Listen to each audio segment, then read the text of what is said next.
Mes frères, mes sœurs, si vous regardez cette vidéo aujourd'hui, ce n'est pas par hasard. Quelque chose en vous crie, n'est-ce pas? Une sensation diffuse que, malgré nos efforts, nous marchons dans les chaussures d'un autre.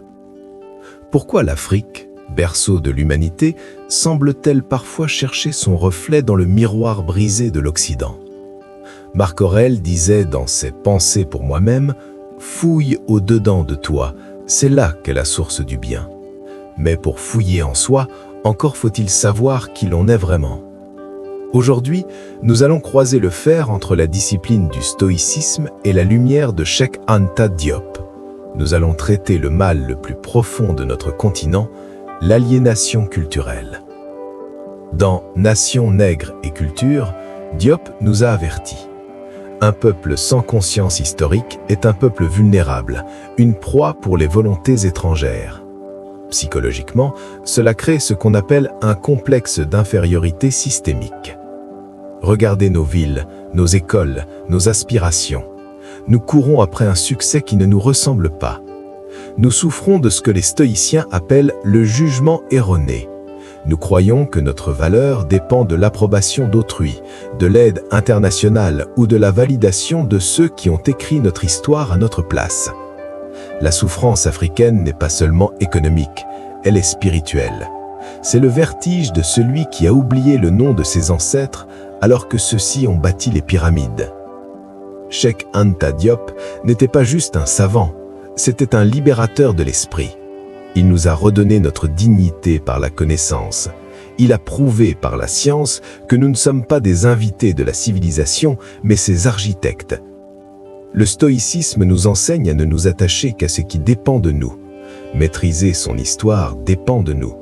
Lire Diop, comprendre les racines égyptiennes de notre culture, ce n'est pas du folklore, c'est de la psychologie de combat.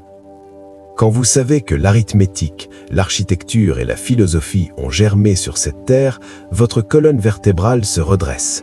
Vous ne demandez plus la permission d'exister, vous existez tout simplement. Mais la connaissance ne suffit pas sans discipline.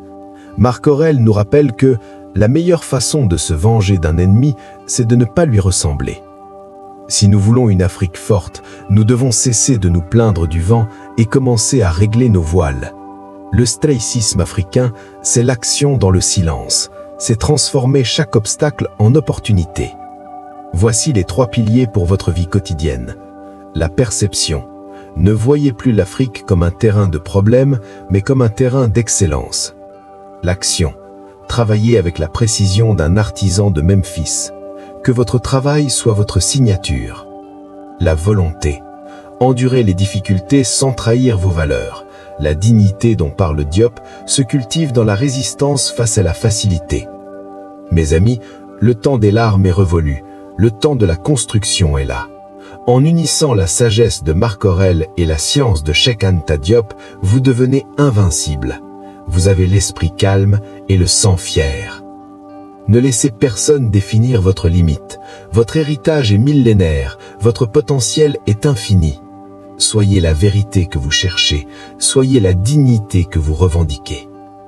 Si ce message a fait vibrer une corde en vous, ne restez pas passif.